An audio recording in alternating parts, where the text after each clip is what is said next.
Assalamualaikum warahmatullahi wabarakatuh. Apa kabar anak semuanya? Berjumpa kembali dengan bahasan kali ini PAI dan Budi Pekerti kelas 3. Bahasan akan membahas soal dari LKS Cermat halaman 36, 37. Silahkan kalian siapkan. Nanti sambil membahas, kalian bisa sambil menjawab di LKS Cermat kalian sebagai persiapan untuk menghadapi ujian akhir semester atau TKM yang akan kita laksanakan sebentar lagi.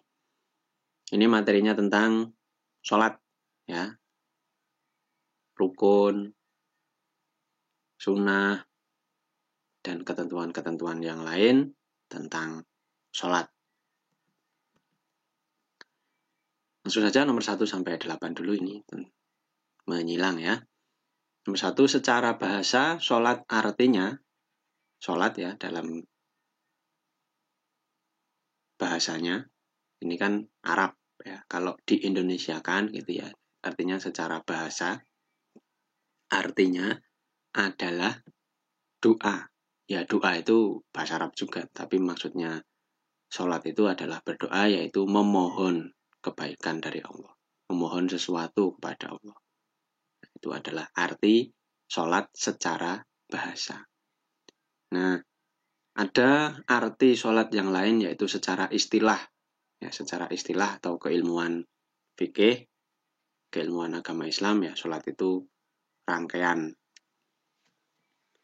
perbuatan dan gerakan yang dimulai dari takbiratul ihram diakhiri dengan salam. Itu secara istilah seperti itu. 2, sholat harus sesuai antara gerakan dan ada gerakan dan bacaan atau doa-doanya. Kalau sedang ruko ya doanya doa ruko atau bacaan ruko. Itu ya. 3, ibadah sholat diperintahkan Allah SWT kepada Nabi Muhammad SAW saat melakukan. Saat Nabi Muhammad melakukan apa, gitu ya, bukan Allah yang melakukan apa, tapi ini adalah Nabi Muhammad yang melakukan apa, yaitu melakukan Isra Mi'raj tanggal 27 Rajab. Isra itu perjalanan malam dari Masjidil Haram di Mekah menuju ke Masjidil Aqsa di Palestina. Hanya dalam waktu 1 malam, padahal kalau diukur pada zaman itu dari Mekah ke Palestina ya bisa berminggu-minggu, berbulan-bulan bisa jadi. Apalagi itu bolak-balik hanya dalam waktu 1 malam. Kok bisa seperti itu? Nah, itu adalah mukjizat dari Nabi Muhammad. Nabi Muhammad tidak cuma rohnya saja, tapi juga tubuh beliau. Di tubuh dan rohnya, jadi bukan juga mimpi. Nah, beliau bersama malaikat Jibril ya, melakukan Isra itu. Kemudian Mi'raj. Mi'raj itu dari Masjidil Aqsa di Palestina. Beliau naik, tadi ya bersama malaikat Jibril, naik ke langit ke-7 yang diistilahkan Sidratul Muntaha.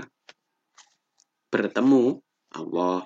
Nah, ketika bertemu Allah itulah Nabi Muhammad mendapatkan perintah melaksanakan sholat 5 waktu dalam 1 hari 1 malam.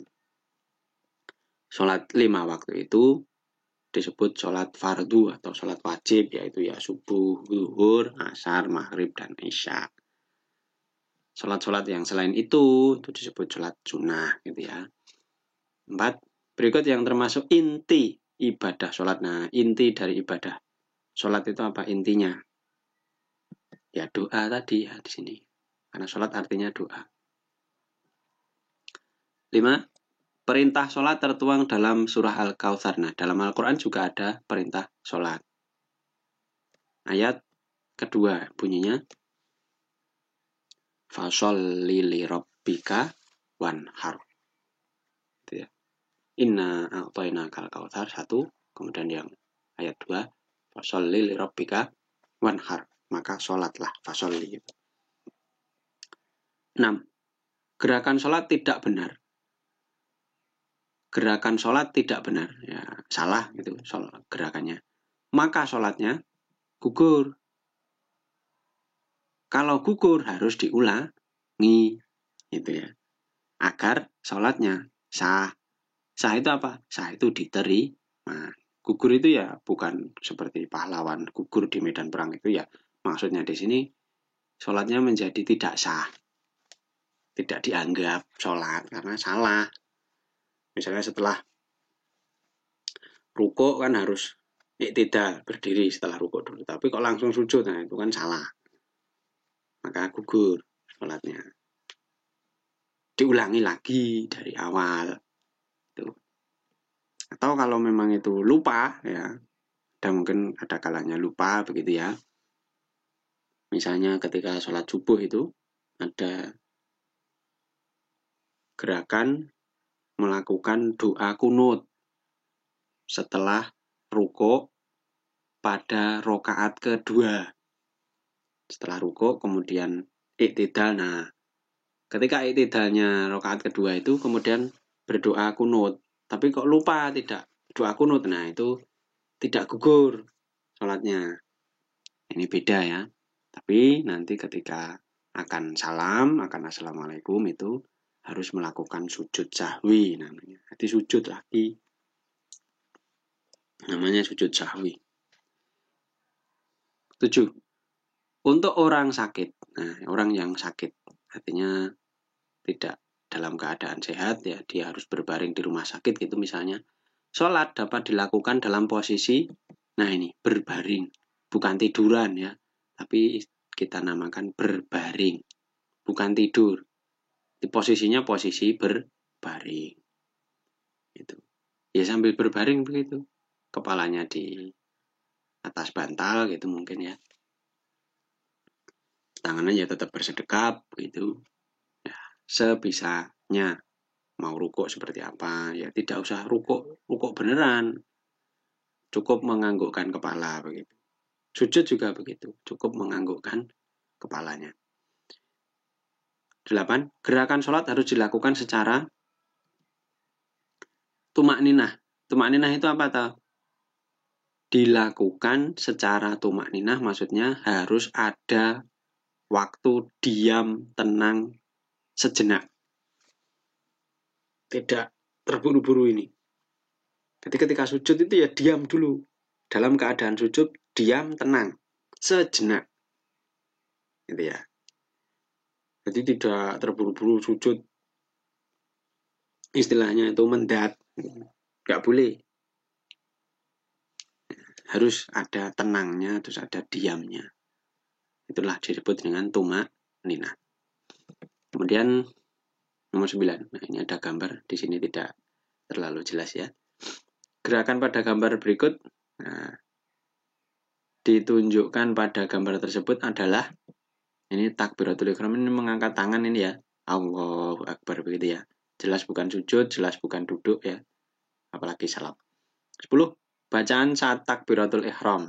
Takbiratul ihram. Nah, kalian ingatnya ya takbir, takbiran. Itu membaca apa kalau takbir?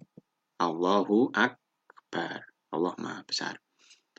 11. Gerakan salam yang pertama. Ini salam assalamualaikum warahmatullahi wabarakatuh. Yang pertama ke arah kanan. Kanan dari kita. Jadi ke kanan. Menolehnya ke kanan. Itu maksudnya ini ya. 12. Pada sholat asar. Gerakan duduk setelah sujud kedua.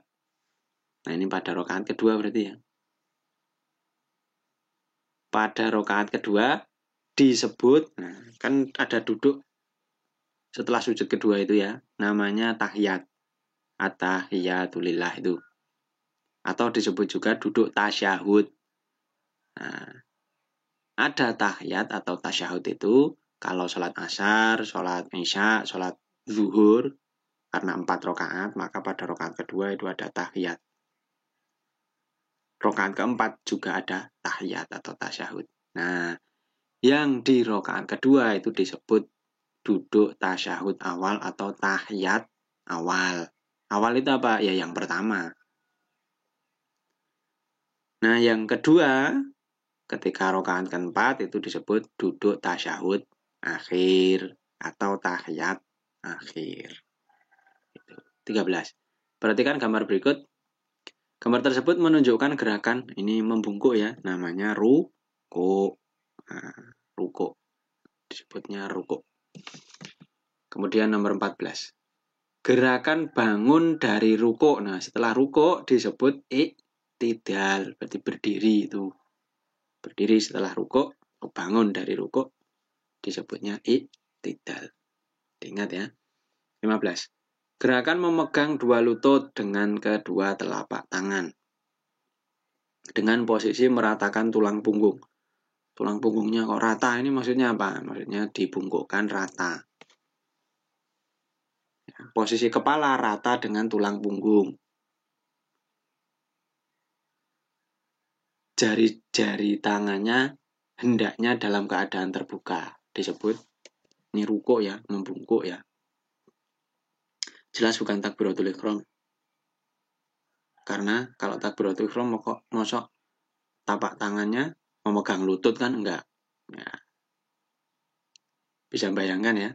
I'tidal juga enggak. Nah, i'tidal kan berdiri. Sujud apalagi sujud itu telapak tangannya menempel di lantai atau sajadahnya. 16. Menegakkan telapak kaki kanan dan meletakkan telapak kaki kiri di bawah betis kaki kanan. Ini ketika duduk berarti ya.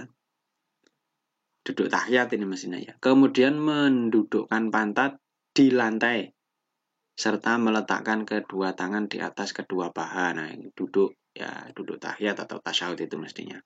Disebut duduk tawarruk. Nah, ada duduk tasyahud ini ya, duduk tasyahud itu ya duduk tahiyat, tapi ada tahiyat akhir, ada tahiyat awal tadi toh. Nah, yang tawarruk yang dimaksud dalam nomor ini, tawarruk itu duduk tahiyat akhir. Yang mana telapak kaki kiri di bawah kaki kanan. Kalau duduk iftirash, bedanya bisa kalian bayangkan ya, pantatnya tidak nempel ke lantai, tapi ada di atas telapak kaki kiri. Sementara telapak kaki kanan tetap tegak, nanti menegakkan ini. Tuh ya, itu duduk iftirash. Bedanya dengan tawarruk. Kemudian nomor 17, gerakan sholat harus dilakukan secara tertib. Tertib itu urut, dari awal sampai akhir harus urut. Setelah rukuk tadi ya harus i'tidal. Setelah i'tidal kemudian sujud dan seterusnya ya. 18, gerakan yang dilakukan dengan cara mengucap salam sambil menoleh ke kanan dan ke kiri disebut gerakan salam. Ya, salam namanya memang gerakan salam. Ucapannya atau doanya juga doa salam, bacaan salam juga. 19, gerakan sujud kedua dilakukan setelah, kan sujudnya 2 kali setiap rakaat itu ya. Sujud pertama, kemudian ada sujud kedua. Nah, antara sujud pertama dan sujud kedua itu ada duduk di antara dua sujud. Sujud pertama duduk dulu baru sujud kedua. Itu. Nggak bisa sujud kedua, sujud pertama terus sujud kedua, itu tidak seperti itu ya. Nah, tapi ada duduk dulu di antara dua sujud, posisinya seperti duduk tahiyat awal atau duduk iftirash posisinya. 20. Lanjutkan lafal sami'allahu liman hamidah. Ini doa bangkit dari rukuk itu ya. Bukan i'tidalnya tapi bangkitnya. Kalau rukuk kan Allahu Akbar. I'tidal mau sujud Allahu Akbar. Nah, ini yang berbeda di antara perubahan pergantian gerakan itu. Di sini sami Allahu liman hamidah disebut bacaan tasmi'. Kalau Allahu Akbar berpindah gerakan itu disebut bacaan takbir intiqal. Intiqal pindah gerakan. Nanti mau pindah gerakan sujud mau duduk di antara dua sujud itu toh. Nah, itu namanya takbir intiqal. Tapi yang ini perpindahan dari rukuk ke iktidal, artinya bangkit dari rukuk itu, prosesnya itu membaca tasmi' atau sami'allahu liman hamidah. Baik, mari kita lanjutkan yang room 2, istilah titik-titik. 1. Sholat fardu dalam sehari semalam berjumlah 5 waktu atau 5 kali juga boleh. Yang fardu ya, fardu itu apa? Yang wajib, yang harus. Seperti yang diperintahkan Allah pada Nabi Muhammad saat melakukan Isra Mi'raj itu. 5 waktu. 2. Sholat diawali dengan gerakan takbiratul ikhram. Nah, gerakannya takbiratul ikhram. Kalau niat itu bukan termasuk gerakan ya. Karena niat boleh dilakukan dalam hati, tidak harus diucapkan. Tapi dalam hati, ya itu niat. Nah, ini gerakannya apa? Ya takbiratul ikhram itu ya Allahu Akbar. Di mengangkat tangan, kemudian bersedekap. Itulah takbiratul ikhram. 3. Sholat harus menghadap ke arah kiblat. Kiblat itu satu arah seluruh umat manusia yang umat Islam. Kalau sholat ya menuju ke Ka'bah di Mekah. Nah, kiblat atau Ka'bah juga boleh. 4. Gerakan setelah duduk tasyahud akhir adalah salam. Assalamualaikum warahmatullahi. Itu gerakannya ya. Di sini kan pertanyaannya gerakannya, bukan bacaannya. Ya, beda lagi. 5. Ini ada duduk kemudian kepalanya menengok ini ya, menoleh ya. Gambar di samping adalah gerakan salam juga. 6. Sholat diakhiri dengan gerakan salam lagi. Ya. Gitu? 7. Gerakan dan bacaan sholat harus dilakukan secara, nah tadi sudah ada di ABCD tadi, tertib atau urut. Nah ini ya, gerakan dan bacaan harus dilakukan secara tertib atau urut. 8. Sholat dapat mencegah perbuatan, nah ini salah satu hikmah sholat, mencegah perbuatan keji dan mungkar. Keji itu ya perbuatan jahat gitu ya, nakal. Mungkar itu perbuatan menyalahi aturan. Itu namanya ya sama-sama jahat, sama-sama perbuatan jelek gitu ya. Kalau kita sholatnya baik, insya Allah tidak berbuat yang macam-macam seperti ini. 9. Bangun dari sujud. Nanti setelah sujud kedua, mungkin pada saat rakaat pertama gitu ya. Nah, kemudian bangun, berdiri, membaca apa? Allahu Akbar. Itu tuh. Ini takbir intikal tadi. 10. Setiap satu rakaat melakukan sujud sebanyak, setiap satu rakaat loh ya. Misalnya sholat subuh itu kan 2 rakaat. Nah, dalam satu rakaatnya melakukan sujud sebanyak 2 kali. Ya. Jadi sholat subuh itu karena 4 rakaat, maka sujudnya 2 tambah 2 jadinya 4.